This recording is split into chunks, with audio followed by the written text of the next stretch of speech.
Nah, saya lihat sih pilihan Pak Prabowo ke Mas Gibran kan tidak terlepas dalam situasi dan kondisi politik yang ada ya. Jadi kalau melihat, dan saya meyakini itu pilihan Pak Prabowo adalah pilihan yang tepat ya. Panglima Jenderal Sudirman diangkat menjadi Panglima Besar usia 30-an kan gitu. Menjadi Jenderal berapa? Kan artinya kita nggak relevan lagi kalau harus membenchmark soal usia kan. Politik secukupnya, persahabatan selawasnya. Repnas pejuang ekonomi, mewujudkan pengusaha berkelanjutan.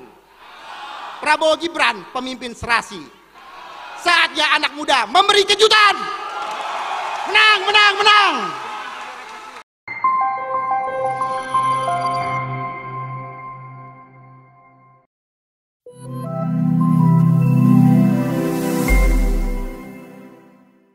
Halo, assalamualaikum. Apa kabar sahabat Ipol? Senang saya Timur Arif kembali hadir menyapa Anda dalam acara podcast Bincang si Ipol. Bicara berbagi info dan cerita yang sip dan pol hanya di ipol.id. Sahabat Ipol, perpolitikan saat ini sedang hot-hotnya, apalagi KPU nih beberapa waktu yang lalu sudah mengumumkan nomor urut Capres Cawapres untuk pemilu 2024. Dan Prabowo Gibran maju dan mendapatkan nomor urut 2. Saat ini kita sudah bertandang ke rumah relawannya. Dan narasumber kita kali ini, kita akan bertemu dengan Ketua DPP Pengusaha Muda Nasional Repnas, Bapak Angga Wira. Apa kabar Bang Angga? Baik, Mas Timur. Luar biasa. Ini euforia dapat nomor 2 gimana nih Bang? Rasanya? Ya, saya rasa semua nomor baik ya. Tapi alhamdulillah kita dapat nomor 2, dan tentunya nomor 2 ini kan karena 3 calon nih. Ya, alhamdulillah ini merepresentasikan bahwa pasangan Prabowo Gibran ini berada di tengah-tengah lah gitu. Di tengah-tengah ya. Gak ke kanan, gak ke kiri, kita ada di tengah gitu, seperti itu. Dan mudah-mudahan pasangan nomor 2 ini bisa mencerminkan ya soliditas dan kolaborasi lah, semangat sinergi dan kolaborasi. Soliditas yang ini sekarang lagi dicanangkan sama Repnas ini ya. Ya, banyak relawan Prabowo Gibran ya. Iya, makanya jargon dari Repnas juga, Repnas solid. Repnas solid. Yeah. Tapi sesolid apa nih Repnas ke depan, sahabat Ipol? Kita saksikan dahulu sekilas tentang Repnas yang satu ini. Repnas berkomitmen sebagai relawan pengusaha tidak hanya sekedar partisan, tetapi sebagai ekosistem utama yang mendukung pembangunan nasional. Kami semua di sini, para pengusaha muda se-Nusantara, siap berjuang bersama Pak Prabowo dan Mas Gibran untuk menenangkan Pilpres 2024. Menang satu putaran, bagaimana? Setuju? Kami berkomitmen melahirkan 1 juta pengusaha untuk meningkatkan pertumbuhan ekonomi. Dengan strategi dan prioritas pembangunan yang tepat, bersama Prabowo Gibran akan mencapai pertumbuhan ekonomi di atas 7%. Hadirin yang saya banggakan, saat ini kita berdiri di ambang sejarah, mendukung tokoh muda yang akan membawa angin perubahan bagi Indonesia. Mas Gibran Rakabuming dengan visi semangatnya yang segar adalah bukti nyata generasi muda memiliki peran penting dalam kepemimpinan nasional. Setuju? Di sisi lain, Pak Prabowo Subianto dengan pengalamannya yang luas, dedikasinya yang tak tergoyahkan adalah pilar kekuatan kebijaksanaan bagi bangsa Indonesia. Kami di Repnas, para pengusaha muda yang profesional dari seluruh penjuru Nusantara, siap berdiri bersama Pak Prabowo dan Mas Gibran. Kami siap berkolaborasi, berinovasi, dan memberikan kontribusi nyata untuk mewujudkan visi Indonesia yang maju. Repnas pejuang ekonomi, mewujudkan pengusaha berkelanjutan. Prabowo Gibran pemimpin serasi. Saatnya anak muda memberi kejutan. Menang, menang, menang. Nah, sahabat Ipol, tadi kita sudah saksikan bagaimana Repnas mendukung dengan solid pasangan Prabowo Gibran untuk maju ke pemilu 2024. Ini sebetulnya apa sih Bang? Kenapa Repnas bisa sampai kecatut nih sama Prabowo Gibran nih? Iya, pertama kalau kita lihat Pak Prabowo sendiri kan memang seorang tokoh yang luar biasa menurut saya ya. Dan kalau ditanya bukan Repnas, saya secara pribadi memang terus terang ini ya, Mas Timur mengagumi sosok Pak Prabowo ya. Dan bukan saja mengagumi, ini saya boleh dibilang loyalis ya, loyalis dan die hardnya Pak Prabowo sejak beliau tahun 2003 comeback ke Indonesia pada waktu itu. Dan waktu itu saya masih kuliah dulu di Bogor di IPB. Nah, saya tertarik dan kesemsem lah istilahnya sama beliau, karena pada waktu itu beliau comeback ke Indonesia dan selalu bercerita soal kemandirian dan kedaulatan pangan. Nah, itu salah satu yang membuat saya cocok lah gitu. Dan pada waktu itu beliau kan gabung di HKTI kan, gantiin Pak Siswono pada waktu itu. Iya, Pak Siswono beliau terpilih dan saya bergabung dalam kepengurusan HKTI. Bergabung dalam pengurus HKTI, dan pada waktu itu kita sama-sama bersama teman-teman pemuda yang lain mendirikan Pemuda Tani Indonesia HKTI, salah satu sayap pemudanya HKTI. Nah, jadi dari situlah saya banyak interaksi dengan Pak Prabowo, termasuk membawa beliau pada waktu itu keliling ke kampus-kampus. Jadi waktu zaman 2003-2004 itu banyak penolakan. Ya, jadi, karena waktu itu kan masih erat dengan kaitan HAM ya. Jadi resistennya tuh kalau Pak Prabowo banyak istilahnya dianggap Orde Baru lah apalah, padahal kan pada waktu itu saya tahu niatnya beliau Pak Prabowo gitu itu kan ingin menyampaikan gagasan, mungkin mungkin bertukar pikiran gitu kan, tapi kan karena adanya persepsi terkait hal-hal HAM, culikan dan lain sebagainya, kita memang agak kesulitan. Tapi saya sebagai waktu itu di kampus menjadi pengurus BEM, diminta lah pada waktu itu oleh timnya Pak Prabowo untuk menyembatani menyembatani untuk Pak Prabowo bisa masuk ke kampus-kampus untuk menyampaikan ide-ide. Saya rasa sih sangat positif ya. Tapi mungkin karena suasana pada waktu itu yang baru pasca reformasi jadi masyarakat masih ingat banget kental. Masih ini, jadi tapi ada di beberapa tempat bisa berhasil untuk beliau menyampaikan, kayak di IPB, sempat juga di ITB gitu beberapa. Tapi saya rasa itu bagian proses lah perjalanan dari Pak Prabowo. Jadi mulai dari situ saya berinteraksi dengan beliau, dengan keliling selingkungannya, dan ketika beliau pada 2008 kalau nggak salah 2008 bikin Partai Gerindra pada waktu itu, kita termasuk orang yang bergabung juga di partai besutan beliau, Partai Gerindra, dan hingga saat ini saya secara personally bergabung di Partai Gerindra. Berarti apa nih yang paling menarik dari program-program Pak Prabowo sejak zaman dulu yang tahun 2003 tadi sampai sekarang yang membuat Bang Angga ini totalitas solid dalam mendukung beliau? Pertama, komitmen beliau soal kedaulatan pangan kedaulatan, kemandirian, kemandirian energi, hal-hal itu yang saya rasa bisa membangkitkan semangat kita sebagai negara yang besar ya. Nah, saya rasa itu yang harus dipompa dari negara kita gitu. Dan dari rakyat kita. Mungkin juga realistis, seperti misalnya ada revolusi putih untuk minum susu. Itu salah satu program yang beliau angkat ya. Dan kalau sekarang dibilang ada dana desa, sebenarnya itu ide genuine dari Pak Prabowo ya. Kita memang nah itu dia yang menggagas juga, akhirnya match lah pada waktu itu dengan Pak Jokowi juga punya gagasan, akhirnya bisa diperjuangkan juga di legislatif juga ya. Jadi dalam undang-undang desa itu ada insentif lah yang diberikan oleh pemerintah. Jadi saya rasa banyak hal-hal yang memang secara gradual itu beliau punya gagasan lalu pelan-pelan terimplementasi, karena memang nggak bisa tiba-tiba kan. Nah, sekarang juga ada food estate gitu ya, itu saya rasa bagian dari strategi untuk membangun kemandirian dan kedaulatan pangan ya. Banyak PR-PR dari Pak Prabowo yang nanti akan saya tanyakan Bang terkait seluk-beluk beliau, latar belakang. Tapi yang menarik tadi Bang Angga bilang beliau ternyata sudah sejak lama turun ke lapangan, ke pemuda, ke kampus-kampus, istilahnya dekat dengan generasi muda ya, generasi milenial. Nah, sekarang kan permasalahannya Gibran yang sebagaimana kita ketahui ada di situ, dan kita tahu Gibran juga punya beban politik yang cukup tinggi ya, resistensi di masyarakat. Abang memandangnya seperti apa nih? Saya lihat sih bukan resistensi ya, tapi saya rasa setiap kandidat, setiap figur kan punya tantangan masing-masing ya. Ada handicap, ada plus dan minus ya. Nah, saya lihat sih pilihan Pak Prabowo ke Mas Gibran kan tidak terlepas dalam situasi dan kondisi politik yang ada ya.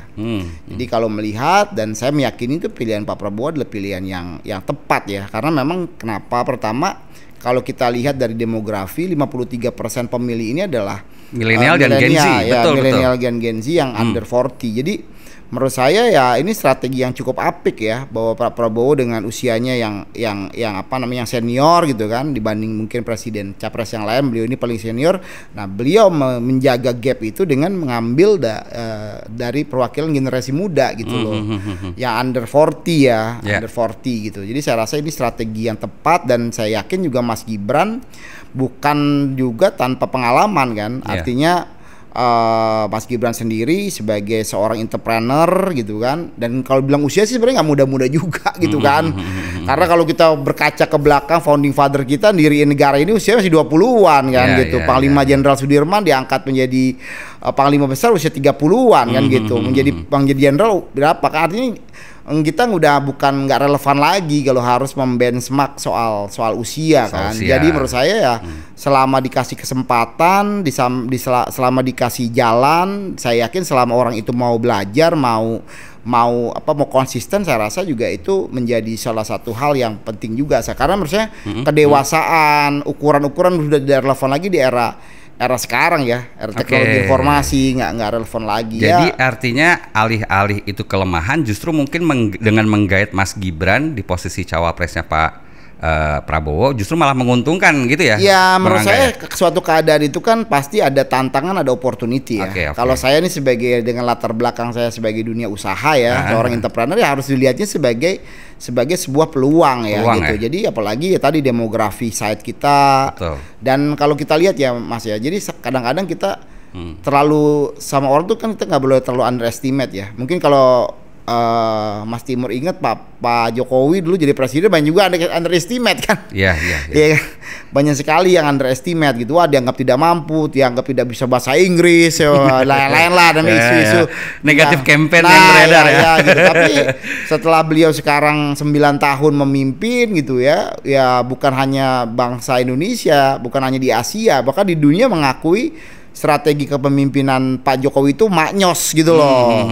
Di saat waktu COVID negara-negara lain itu menutup lockdown, Pak Jokowi tahu ini nggak bisa kalau rakyat kita ini kan UMKM dia menggunakan strategi buka tutup kan, dan yang itu menyebabkan ekonomi Indonesia juga masih bisa tumbuh kan. Nah itu saya rasa strategi yang tepat. Jadi saya rasa ya nggak usah underestimate lah. Udah diberikan, saya rasa juga partai politik yang pengusung juga kan tidak akan main-main ya dalam menentukan itu. Oke, artinya juga bukan hal yang gampang untuk mengelola negara yang besar di tengah pasca pandemi ini. Dari Pak Jokowi sendiri, Abang melihat itu sudah cukup berprestasi ya selama ini 10 tahun terakhir. Artinya ada approval rate kan. Kalau kita bilang berprestasi kan rakyat atau masyarakat yang menilai kan. Kalau kita lihat approval rate-nya Pak Jokowi juga masih cukup tinggi, di kisaran 80%. Artinya cukup puas masyarakat artinya cukup puas, karena juga sadar dengan berbagai macam tantangan yang ada kan, nggak mudah. Tapi menurut saya hal-hal yang sebelumnya itu menjadi sebuah hal yang bukan masalah ya, polemik ya di masyarakat, kereta cepat gitu misalnya. Tapi udah jalan tuh happy aja, banyak orang yang naik, dan itu Indonesia menjadi satu-satunya negara di Asia Tenggara yang udah punya kereta cepat kan. Nah, itu kan membuktikan bahwa kita bisa menjadi negara maju gitu loh ya, dan hal-hal lain lah. Jadi saya rasa kita harus mencoba dan berani ya untuk menjadi sebuah negara besar. Kemarin kita G20 kita adakan di Indonesia. Wah, ini ngabisin uang atau segala macamnya, biasa namanya. Nggak akan ada yang sempurna ya, tapi polemik aja. Nabi Muhammad aja yang utusan Tuhan langsung aja kan diejek, disiksa, segala macam ya. Baru sekian tahun berdakwah, baru sekian orang pengikutnya, saya rasa nggak ada masalah. Tapi yang saya lihat juga Pak Jokowi punya visi yang kuat dan punya komitmen untuk menjalankannya step by step ya. Dan saya rasa Pak Prabowo ingin ada kesinambungan ya, keberlanjutan dari pembangunan yang sudah dilakukan saat ini gitu. Sahabat Ipol, tadi kalau kita mendengar Bang Angga mengatakan ternyata muda itu bukan di usia, muda itu ada di cara dia berpikir, cara dia memimpin gitu. Nah, Bang Angga, ini strategi Repnas sendiri terkait dengan muda dan generasi muda ini nih, mengingat tadi kan kita sudah singgung pemilih kita nanti sebagian besar generasi muda, milenial dan Gen Z. Apa kira-kira strategi yang solid, yang mantap, yang bisa diajukan Repnas untuk memenangi pasangan ini? Iya, pertama kalau dari sisi demografi pemilih kan 53% itu usia 40 ya, ke bawah 17 sampai 40 tahun. Artinya kita sebagai tim kampanye yang membantu pasangan capres dan cawapres ini kan harus meramu cara dan strategi yang tepat, bagaimana program-program atau ide gagasan yang dimiliki oleh pasangan capres dan cawapres ini mampu diterima ya oleh masyarakat terutama generasi muda sasaran ya? Itu artinya pertama program itu kan harus menjawab kebutuhan. Nah, kebutuhan mereka nih apa gitu loh. Nah, setelah menjawab kebutuhan mereka, yang kedua itu caranya harus sesuai juga dengan caranya mereka kan gitu. Ibaratnya walaupun dia lapar, contoh ya, tapi dia sukanya nasi Padang, jangan sampai kita kasih warteg gitu loh. Betul. Nah, kadang niatnya udah bagus, tapi kalau caranya salah ya jadi salah. Mungkin sama-sama mengenyangkan, cuman kalau mungkin dikasihnya Padang ya mungkin mereka lebih asik lagi gitu loh kan gitu. Jadi harus tepat. Contoh tantangannya untuk generasi Z dan milenial ini kan lapangan pekerjaan. Ya betul gitu. Itu pasti. Lapangan kerjaan bagaimana kita tentunya sebagai relawan pengusaha ini muda ini ya harus bisa memberikan suatu kisi-kisi bagaimana program dari pasangan Prabowo Gibran itu mau mampu menjawab tantangan yang atau kebutuhan yang mereka soal lapangan pekerjaan bagaimana. Makanya kita banyak program yang seperti yang khususnya kita dedikasikan untuk membuka lapangan pekerjaan untuk menciptakan lebih banyak pengusaha. Contohnya misalnya kredit milenial, kredit mengenai startup gitu loh. Lalu juga bagaimana adanya program-program yang memang bersinergi antara pendidikan dan dunia usaha. Jadi benar-benar kita mencoba hal-hal yang praktis saja, yang dekat dengan masyarakat milenial. Dekat dengan milenial, tapi juga harus terukur, harus juga logik gitu loh. Ya mohon maaf, ada capangan capres cawapres yang bikin program yang mengada-ngada gitu loh, ya kan. Misalnya mau kasih subsidi ibu hamil gitu loh, ya kan. Nanti kan ada ya kan, mau bensin gratis kan nggak masuk akal gitu. Bercanda mungkin yang nggak tahu dalam konteksnya mungkin bercanda, tapi kan menurut saya tidak pada tempatnya lah ya dengan situasi seperti ini. Harus ada dan kita uji karena anak-anak generasi milenial dan generasi Z ini kan ya kaya akan banyak sumber informasi kan. Karena kaya akan sumber informasi ini ya mereka pasti akan mencari gitu. Sekarang udah cerdas-cerdas ya. Udah cerdas-cerdas. Jadi dengan HP aja udah bisa ya. Kalau ada statement ini mereka kalau bener nggak nih datanya gimana, ini seperti apa, ini dan sebagainya. Jadi ya benar-benar kita harus bisa menyampaikan yang secara faktual, realistik gitu loh, dan bisa terachieve. Jadi pasangan Prabowo Gibran ini menyampaikan hal-hal yang memang secara rekam jejak gitu loh dari pasangan capres cawapres ini, lalu kita kuantifikasi dan kualifikasikan gitu. Contoh misalnya orang baru bicara tuh mengenai misalnya mobil nasional apa segala macam, tapi Pak Prabowo udah bikin gitu loh, ada maung itu contoh. Ya kan, Mas Gibran bicara pertumbuhan ekonomi, bicara bagaimana membentuk suatu kreativitas. Contohnya Solo gimana? Solo di bawah kepemimpinan dia kan maju pertumbuhannya di atas rata-rata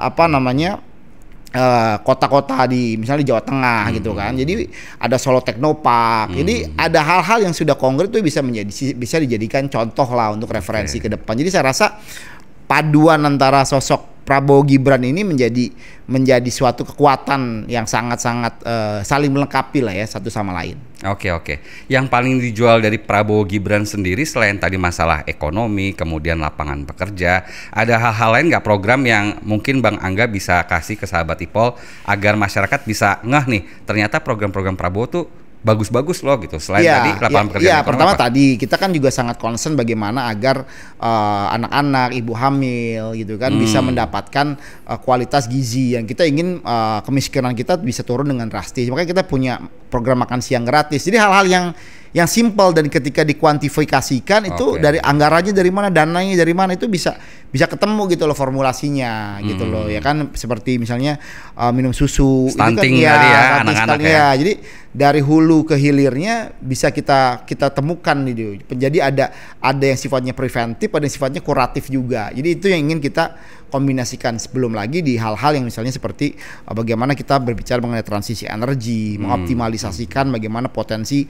sumber energi yang ada di Indonesia gitu kan. Itu hal-hal yang menjadi kunci kita lah, ekonomi hijau gitu kan. Nah, ini memang benar-benar ini ingin kita kembangkan ke depan sebagai salah satu fundamental kita untuk menuju negara industri. Ini yang kalau saya bisa tangkap ya sahabat IPOL, apa yang Bang Angga bilang itu, program-program yang akan dibawa oleh Prabowo Gibran ini lebih dekat ke masyarakat gitu ya, bisa dampaknya itu langsung dirasakan masyarakat gitu ya Bang ya. Iya, pengennya kan gitu, nggak mengawang-awang. Nggak mengawang-awang. Kita terukur, terimplementasi, apa yang sudah baik sekarang kita lanjutkan, yang belum baik ya kita perbaiki, kita sempurnakan gitu loh. Baik. Karena kan ini kan keberlanjutan. Ya, keberlanjutan ini harus kita bangun fondasinya gitu. Oke, Bang, itu kalau terkait dengan kedekatan masyarakat, saya sekarang ingin menyinggung terkait agak diawang-awang sedikit nih terkait hubungan internasional kita, pertahanan keamanan kita. Apalagi sekarang kan sedang ada konflik Israel Palestina, kemudian ada Ukraina sama Rusia. Kira-kira peran Indonesia di kancah perglobalan dunia ini seperti apa nih Bang? Iya, pertama pastinya karena kita kan sebagai sebuah negara ini kan terkoneksi satu sama lainnya. Dan tadi Mas Timur bilang secara geopolitik seperti apa. Jadi menurut pandangan saya, prinsip dasarnya posisi Indonesia ini kan kita tidak ngeblok ke salah satu blok. Betul nggak? Bebas aktif. Bebas aktif. Kita kita sebagai sebuah negara yang bersifat kontributif dan memang neighbor friendly ya. Artinya bersahabat dengan negara tetangga. Negara tetangga itu bukan berarti negara yang memang hanya berbatasan langsung dengan Indonesia. Itu kan, tapi negara bertetangga itu, semua negara itu adalah tetangga kita. Semua negara itu neighbor kita. Nah, dengan kita punya semangat untuk memberikan dukungan dan kontribusi, karena kita sadar kita ini bisa kuat seperti ini sebagai sebuah negara itu kalau tanpa dukungan negara-negara lain juga impossible gitu loh. Betul. Kita jangan melupakan posisi Amerika ketika kita susah gimana, hubungan kita dulu ketika di era Bung Karno dengan Rusia seperti apa, lalu kemarin ketika kita juga dalam kesulitan Cina juga membantu. Jadi kita harus lihat dengan perspektif yang lebih luas. Adapun misalnya antar satu negara dengan negara lain ada ketegangan-ketegangan, kita tidak ingin secara secara langsung punya keberpihakan, tapi kita berusaha menjadi sahabat keduanya dengan posisinya di tengah. Gitu loh Mas Timur. Jadi ketika mereka sulit ngobrol, nah dia akan bicara sama Indonesia. Gitu loh. Nah, Bang, Mas Timur musuhan nih sama saya nih, ceritanya nggak bisa ngomong karena ada teman. Nah, temannya itu Indonesia yang bertugas untuk menjadi jembatan. Jadi bisa jadi saling curcol gitu ya. Iya, maunya begini-gini. Nah, makanya kemarin kita sangat apresiasi tuh Pak Jokowi bisa bikin G20 dengan mengundang semua negara. Itu kan membangkitkan pride nasional kita ya di kancah internasional, bahwa Indonesia ini bukan negara ece-ece gitu loh. Indonesia itu negara besar gitu kan, dan akan menjadi negara ya dengan GDP terbesar mungkin nomor 3, nomor 4 gitu di 2045. Jadi mungkin kita harus mengejar ini secara bertahap lah gitu. Dan itu dimulai dari sekarang. Tapi kalau Bang Angga tadi sering bilang program-program Pak Jokowi sudah tampil di dunia internasional memainkan perannya. Yang jadi pertanyaan sahabat IPOL mungkin Bang, sebetulnya keberlanjutan yang ingin Prabowo Gibran usung itu seperti apa? Apakah semua keberlanjutan itu positif ataukah ada perbaikan-perbaikan di sisi mana gitu Bang? Mungkin bisa dielaborasi nih. Sejauh ini program-program Jokowi yang ingin dilanjutkan. Ya, pertama kan kayak misalnya pasti orang bertanya-tanya soal IKN gimana. Itu yang paling banyak ditanya tuh. Ya kan IKN sendiri kan sebenarnya kan udah menjadi produk undang-undang ya. Undang-undang tinggal dilanjutkan lagi kan. Tentunya kan kita inginnya ada kolaboratif action kan, bahwa pendanaan IKN ini bukan hanya berasal dari APBN gitu, tapi juga berasal dari investasi luar yang masuk gitu loh. Jadi saya rasa hal-hal ini yang memang harus kita perbaiki ya. Artinya kan ya namanya membangun trust ini kan nggak mudah kan. Jadi untuk infrastruktur dasarnya ada dari pemerintah, lalu ketika ada investasi lain Ya lebih efisien lah. Jadi namanya investor kan mungkin ada kepastian, pengembalian ROI-nya, lain sebagainya. Jadi saya rasa juga ini harus ada strategi kolaboratif baik didanai oleh pemerintah maupun juga mendapatkan dukungan dari dunia usaha. Oke, artinya ada pembaharuan yang itu untuk memperbaiki yang sudah ada gitu ya, Bang, betul. Nggak semuanya lantas gebiah uyah dilanjutkan tanpa ada perbaikan gitu ya, Bang. Iya, betul. Tapi menarik nih, Bang. Mohon maaf, tadi Abang bilang nanti IKN akan berkembang, investasinya juga nggak hanya dari APBN tapi dari luar. Ya. Nah, kita kan sekarang tahu nih, kemarin beberapa pekan yang lalu Pak Jokowi habis ke China dan ke Arab Saudi membawa oleh-oleh investasi nih, Bang, 197 miliar, dan beliau datang ke BRI ya, Belt and Road Initiative Forum di Cina. Betul. Di mana itu anggotanya Indonesia ikut 150 negara yang bekerja sama dengan Cina. Masalahnya nih, Bang, dari 150 negara itu ternyata ada beberapa negara yang terjebak utang dari Cina. Gimana, Bang, tanggapannya? Abang kira-kira khawatir nggak dengan jebakan utang Cina ke kita? Iya, tetap kita kan harus waspada ya. Tapi kan sekali lagi utang yang ada itu memang harus hutang yang sifatnya hutang-hutang yang produktif gitu loh. Terukur, produktif, dan juga ketika kita misalnya mau mengambil hutang yang harus dinegosiasi, bunganya, pengembaliannya berapa lama, sosnya seperti apa. Itu kan ya semacam B2B kan. Kita juga harus mengetahui jangan sampai kita pun juga terjebak dalam jeratan hutang. Tapi kalau dari sisi hutang kita terhadap GDP kan nilainya masih cukup aman sebenarnya ya, hanya ya mungkin kisaran 30% lah. Nah, yang terpenting menurut saya dari sisi hutang itu sebenarnya bagaimana kita punya strategi untuk pembangunan ini bukan dibiayai oleh hutang luar negeri, tapi dibiayai dari hutang-hutang yang sifatnya dalam negeri gitu loh. Seperti gimana tuh, Bang, skemanya? Ya penerbitan ori gitu ya kan, sukuk gitu loh. Lalu misalnya juga kita mengajak agar masyarakat Indonesia ini berinvestasi gitu loh.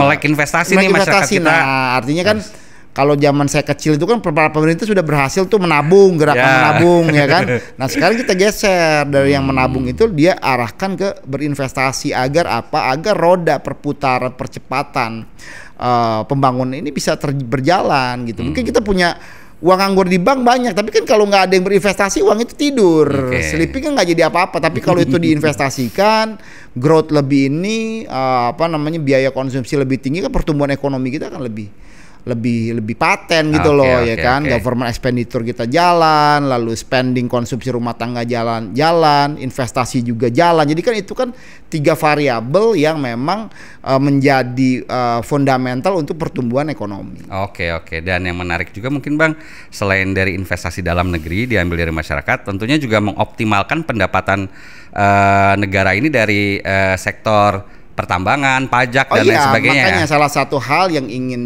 dicapai oleh pasangan Prabowo Gibran ini menaikkan tax ratio. Nah, bagaimana caranya kan kita akan membentuk suatu badan khusus ya untuk menata penerimaan negara. Jadi nanti akan ada pemisahan itu antara Kementerian Keuangan, lalu nanti pajak dilebur dengan cukai, jadi menjadi badan sendiri. Ini kita carilah orang-orang terbaik, kita punya diawasi apa gitu loh kan, nanti ya dikasih KPI yang terukur lah agar bisa meningkatkan tax ratio kita. Kalau tax ratio kita meningkat 2-3% aja kan artinya anggaran APBN kita kan bisa nambah bisa nambah ratusan triliun gitu. Lumayan loh. Banget itu ya kan, itu artinya dan ceilingnya masih tinggi kalau kita dibandingkan dengan negara-negara di ASEAN aja, kita masih yang terendah ya untuk tax ratio kita ya. Jadi kalau kita naik 2-3% aja itu ya udah top lah, dan memang harus dikejar ya, bukan hanya intensifikasi ya dari orang-orang yang udah menjadi wajib pajak WP tapi juga yang belum ya itu memang harus dikejar ya, mau nggak mau kayak pembiayaan negara maju ini memang dari pajak ya. Gitu. Sahabat Ipol, saya masih bersama Bang Angga Wira, Ketua DPP Repnas, relawan salah satu sayap dari Prabowo Gibran. Nah, tadi yang menarik yang perlu kita garis bawah ini, Bang Angga, ternyata Bang Angga ini optimis banget nih terkait dengan pendapatan negara untuk mensejahterakan kehidupan masyarakat Indonesia dari sektor perpajakan dan tentunya migas, pertambangan gitu ya, Bang. Masalahnya nih, Bang, sekarang itu sebagaimana kita ketahui banyak banget nih terjadi kebocoran di sana sini. Kira-kira apa nih yang bisa diusung Repnas untuk Prabowo Gibran untuk menuntaskan KKN dan penegakan hukum di Indonesia nih? Kayak gimana? Ya, tadi untuk penerimaan kan kita ada badan khusus yang kita memang bentuk. Lalu dari sisi tadi kebocoran itu bukan berarti hanya kita bicara soal korupsi. Kebocoran itu bisa juga terjadi ketika kita punya program-program subsidi yang tidak tepat sasaran. Itu namanya kebocoran. Orang yang misalnya contoh ya yang BBM tuh ya yang paling gampang ya misalnya ya kan. Nah, untuk yang mampu masih aja belinya Pertalite gitu loh. Masih banyak sih Bang sedan-sedan mewah beli Pertalite. Itu kan harus gimana, harus diperbaiki mekanismenya. Yang lain contoh lagi misalnya gas 3 kilo. Itu kan untuk masyarakat tidak mampu kan. Betul. Itu tapi ya nanti restoran, kafe masih pakai kan. Iya. Itu salah satu contoh. Nah, yang lain soal tadi penegakan hukum. Nah, memang ini menjadi PR kita bersama ya. Karena memang kan kalau kita boleh jujur kan tingkat kepercayaan kepada lembaga penegak hukum ini ya kan ya di angka yang tidak begitu tidak begitu baik ya. Nah, saya rasa itu perlu menjadi suatu program yang memang bagaimana mampu meningkatkan kualitas penegakan hukum. Karena apa? Karena kualitas penegakan hukum ini kan berbicara kepada trust ya, kepercayaan, bukan hanya di lokal tapi ketika investasi masuk, macam itu masuk, itu itu berawal dari kepastian penegakan hukum gitu loh. Contoh kayak misalnya Singapura gitu. Kenapa negara itu maju? Kenapa negara itu orang juga nyaman berbisnis gitu, tingkat kriminalitas rendah, ya kan? Ya karena adanya kepastian dan penegakan hukum secara tidak pandang bulu gitu loh. Jangan sampai hukum ini tajam ke bawah, tumpul ke atas kan gitu. Nah, ini yang saya rasa harus menjadi PR kita bersama dalam konteks penegakan hukum ya. Jadi penegakan hukum ini memang harus dibarengi juga dengan peningkatan kesejahteraan juga. Jadi memang harusnya paralel lah. Semua berjalan beriringan. Karena ya nggak akan ada keamanan gitu kalau memang tidak ada kesejahteraan gitu. Jadi saya rasa itu strategi-strategi yang harus kita lakukan. Misalnya kayak ada KPK gitu kan, sebenarnya kan lembaga ad hoc ya. Pada waktu itu dibentuk. Nah, tapi bagaimana ke depan fungsinya bisa benar-benar bukan hanya secara kuratif, tapi kan juga harus ada fungsi-fungsi secara preventif. Kalau Bang Angga tadi mencontek atau melirik Singapura sebagai negara yang maju, pengusahanya juga di sana oke. Kira-kira ini ternyata sahabat Ipol, Bang Angga ini juga aktif nih ya di DPP HIPMI dan sebagai ketua umum Aspebindo nih. Ya, betul. Boleh diceritain nggak Bang, apa itu Aspebindo, kemudian di HIPMI Abang ngapain aja? Dan ini nih, yang terpenting adalah harapannya ke depan bagi para pengusaha muda ini seperti apa nih? Iya, pertama kita bicara harapan dulu ya. Harapan pengusaha muda. Pertama gini, negara maju itu kalau jumlah pengusahanya besar. Betul. Kalau World Bank itu harus di atas 10% ya. Bukan 2%, ternyata 10% di atas. Kalau untuk mau negara maju itu jumlah maju. pengusahanya di atas 10%. Nah, sedangkan Indonesia sendiri jumlah pengusahanya ini nggak lebih dari 3% gitu loh. Masih jauh ya? Masih sangat jauh, bukan jauh, masih sangat jauh. Jadi apalagi sekarang kan kita masuk bonus demografi di mana kita punya tenaga kerja produktif yang berlimpah. Nah, tenaga kerja yang produktif berlimpah ini kan artinya ini kan baru secara kuantitas. Nah, belum secara kualitas. Nah, artinya dengan kita harus memproduksi lebih banyak pengusaha sehingga mampu mengoptimalkan sumber daya manusia yang kita miliki, sehingga bisa tumbuh secara growth-nya secara cepat. Contoh misalnya kayak kita punya program dana desa, kita punya 2 miliar desa kan per tahun, yang tadi 1 miliar dinaikkan 2 miliar. Nah, tapi problem utamanya kalau di desa itu tidak ada SDM yang mampu mengelola dana desa tersebut untuk dilakukan untuk kegiatan-kegiatan produktif yang bisa bertumbuh, ya udah dana desa itu hanya dipakai untuk konsumsi saja. Ya. Artinya Abang memandang nih kualitas manusianya harus betul-betul oke ya. Karena kalau kayak Cina, Singapura itu memang kualitas manusianya. Makanya nggak ada negara maju, negara yang sejahtera kalau sumber daya manusianya rendah. Nah, makanya kalau kita lihat dulu bangsa-bangsa di Asia Timur seperti Jepang, seperti Korea, itu dulu kalah perang ya kan. hancur luluh berantakan, tapi apa yang dia bangun pada waktu itu adalah kualitas sumber daya manusianya gitu. Ketika sumber daya manusianya bagus, pasti negara itu maju, industrinya tumbuh, inovasinya tumbuh gitu loh. Kenapa Amerika selalu menjadi negara yang memang misalnya punya kualitas inovasi yang baik, karena ya mereka concern atas pengembangan sumber daya manusia dibentuk suatu ekosistem yang bisa saling mendukung, kolaboratif. Nah disitulah, nah kebetulan saya walaupun memang latar belakang saya ini dari aktivis mahasiswa sebelumnya gitu, tapi memang selama ini saya memilih jalan ini menjadi seorang wirausaha ya, entrepreneur ya. Jadi saya melihat ke depan kita perlu banyak lagi menciptakan entrepreneur baru. Nah, memang seperti di HIPMI ya kan, HIPMI sebagai salah satu organisasi dunia usaha yang udah ya boleh dibilang cukup tua ya, dari udah 70, dari tahun 72 udah 51 tahun saat sekarang ini. Ini harapan kami ya bisa menjadi lokomotif untuk membangun ekosistem. Dan kalau kita lihat sejarah ke belakang, pergerakan kemerdekaan atau pergerakan bangsa ini pasti diinisiasi oleh kalangan pengusaha. Betul. Syarikat Dagang Islam pada waktu itu, betul. Hos Cokro Aminoto. Nah ini kan guru-gurunya Bung Karno dan para aktivis pada waktu itu. Mereka punya uang, bisa sekolah, lalu disekolahkan ke sekolah-sekolah terbaik, baik di dalam dan di luar negeri pada waktu itu. Dan dia menjadi tokoh-tokoh yang menggerakkan perubahan. Contoh misalnya di organisasi yang lain seperti Aspebindo, ya kita berharap natural resource yang kita miliki ini bisa dioptimalkan untuk mengembangkan ya industri yang ada. Karena kalau kita lihat neraca energi di dunia, Indonesia itu masih sekitar 2%, 3% aja konsumsinya rendah ya? Iya rendah, masih rendah. Parameter untuk negara maju itu kan konsumsi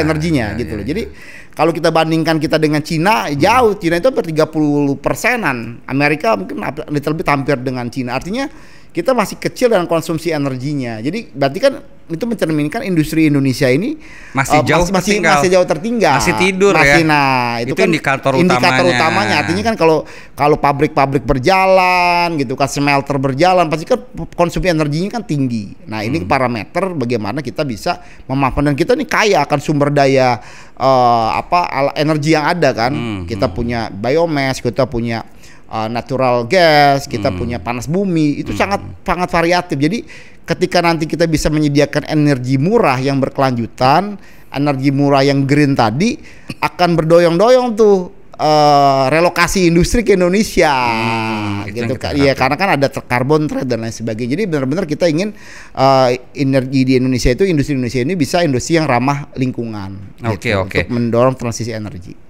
Aspebindo sendiri ini sahabat IPOL mungkin banyak yang belum tahu adalah Asosiasi Pemasok Energi Mineral dan Batu Bara gitu ya Bang ya. Abang sendiri di situ sebagai apa nih, ketua umum ya? Sebagai chairman, sebagai ketua umum. Sebagai chairman. Yang Abang harapkan dari Aspebindo kepada pemerintah, regulator nih seperti apa sebetulnya Bang? Ya tentunya kepada regulator itu kan bisa memberikan insentif ya, agar adanya kemudahan-kemudahan, adanya scales of economic yang bisa kita inovasikan untuk pengembangan energi hijau. Contoh misalnya seperti biomass, itu kan kita kan banyak sekali source-nya. Tapi kalau selama harganya harus berkompetisi dengan harga batu bara, ya nggak akan bisa berkembang juga biomass itu gitu loh. Jadi harganya harus dinaikin sedikit sehingga itu bisa kompetitif, dan orang juga memproduksinya juga keuntungannya ada kan gitu.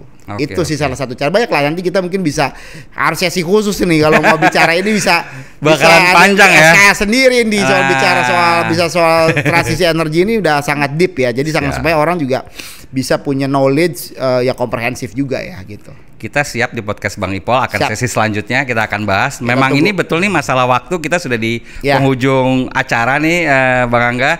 Jadi mungkin sebelum kita tutup Bang Angga, harapannya nih kepada relawan, kepada Repnas, kepada masyarakat seperti apa nih? Ya pertama ya pemilu ini kan pesta demokrasi ya. Namanya pesta itu kan harus riang gembira, harus ya kalau ada dibilang itu tuh politik secukupnya, persahabatan selawasnya. Jadi ya politik itu kan 6 bulanan aja gitu kan. Perbedaannya wajar lah, ada kubu A, kubu B, kubu C, wajar aja. Tapi setelah itu kan kita bersahabat lagi. Seperti itu kita berkolaborasi lagi. Kalau dalam HIPMI itu terkenal ada filosofinya tuh bertanding untuk bersanding. Oh, itu mantap tuh The kayaknya. unity of the leader.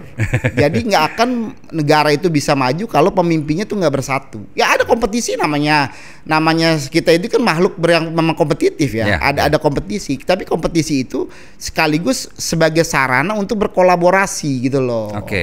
Kompetisi kolaborasi nggak ada yang bisa maju ini, jangankan negara, kita juga antar negara pun harus berkolaborasi. Betul. Gitu. Sebagai makhluk sosial kita harus tetap berteman ya. Betul. Ya kayak olahraga lah ya Bang ya, kita jadi di gelanggang boleh kita jadi lawan, tapi di luar gelanggang ya kita bukan musuhan. Betul, gitu kan ya. ada namanya pertandingan ini kan persahabatan, bentuk dari persahabatan. Karena makanya ada Piala Dunia, ada Olimpiade, itu kan sebenarnya bentuk dari persahabatan seperti itu. Solid. Apa yang disampaikan Bang Angga, kita sudah sampai penghujung acara. Tapi Bang Angga, sebelum kita tutup nih, biasa kita di podcast Bang Ipol ada sedikit gimmick. Tolong kita akan memberikan beberapa pertanyaan cepat, dipikirkan secara lugas dan gak usah dipikir terlalu lama ya Bang ya. Biar kita tahu nih ya sahabat Ipol ya, sebenarnya apa nih isi hati dari Bang Angga, oke? Cuma sedikit nih Bang, oke ya, udah siap ya? 1, Bang Angga pilih jadi pengusaha atau komisaris? Pengusaha. Oh, pengusaha. Kalau dipilih lagi, ingin jadi menteri atau gubernur? Menteri ya. Oke. Pilih upah murah atau bahan baku murah? Bahan baku murah. Oke, ini karena pengusaha kali ya. Tahta atau harta? Ya dua-dua lah. Oh, ini nggak. Oke. Terakhir Bang, kereta cepat atau jalan tol? Kereta cepat ya. Kereta cepat. Oke Bang, bahan baku murah daripada upah murah. Ini karena Abang latar belakang pengusaha atau apa nih? Ya karena menurut saya memang kunci utamanya kan competitiveness ya. Salah satu biaya produksi kan pasti ada bahan baku dan upah ya. Nah kita juga tidak ingin sebenarnya bicara mengenai upah murah. Upah murah itu sebenarnya udah rezim yang lama lah. Tapi ya upah juga harus juga upah yang kompetitif ya. Upah yang sesuai juga dengan kontribusi produktivitas yang bisa dihasilkan oleh pekerja tersebut. Jadi saya rasa rumusan-rumusan itu harus kita lakukan. Dan upah murah udah nggak zamannya lagi. Dan ini sebetulnya harapan kita semua ya Bang ya, agar semua sejahtera. Gitu ya Bang Angga, terima kasih Bang sudah mampir di podcast kita. Makasih. Kapan-kapan kita bisa bincang lagi ya Bang ya. Makasih. Demikian sahabat Ipol, bincang kita kali ini semoga bermanfaat dan menambah inspirasi. Jangan lupa untuk subscribe, like, share, dan komen YouTube si Ipol dan follow selalu akun sosial media kita di ipol.id. Akhirnya saya Timur Arif beserta tim produksi Bincang si Ipol pamit undur diri. Salam sehat selalu dan wassalam. Wassalamualaikum warahmatullahi wabarakatuh.